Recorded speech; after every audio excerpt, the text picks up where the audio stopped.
Yeah, so I mean, really, the hardest part was the summer part when we didn't know if we were going to go back on our spacecraft or not. I mean, obviously, indications from the day 2 of docking led us to believe there was going to be some work that needed to be done, but maybe that could be done with software. I don't know. We didn't know at the time, so we were trying to be patient, trying to listen to everybody, and as much as we could. It's hard when I think everybody knows from COVID, it's hard to zoom in and have the whole picture of the conversation. So we're in space, we're trying to participate as much as we can, as well as being productive members on the space station. So I'm one of those people that wants to occupy my time, so we were extra crewmates up there.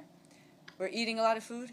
We're using the bathroom quite a bit, all of us, right? So obviously the food needs to be stocked, the bathroom needs to be changed, while all the other experiments and other things are going on. So, raise your hand. These maybe are not the most glorious jobs up in space, but you need to pitch in and be part of the team. So that's, I think, for me, in the beginning, as well as the test points that we did, try to help the team. Make sure that when they get done with the experiments that they're assigned to, they can come back and have a hot meal and we've fixed it for them or done whatever we need to do to make it a team event.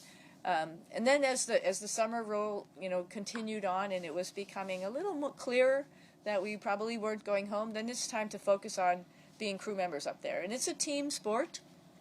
I have to always remember that and remind people that 2 people were supposed to be on that spacecraft that came and brought us home, and they graciously stepped aside, and only 2 seats went up, 2 empty. So there was 2 empty seats for me and Butch Wilmore to come back on, and that's a huge event for somebody who was training for a number of years to say, like, okay, now I'm not going to fly. So keeping that in mind, I wanted to do as best as I can to fill their shoes in the experiments that they had to do. So we started asking the folks who were working on the experiments, can I do OJT, on the job training, hang out with you? Can I get you something while you're doing the tasks, knowing that we would be the ones who were doing the task later on once they left. So just trying to fulfill the shoes of the people who weren't going to make it and try to occupy the time and do the best that we can. And that's what our job is. I was just last question or 2 questions ago saying, the part that everyone doesn't understand is how much time on the ground. I got extra time in space. I'm pretty lucky.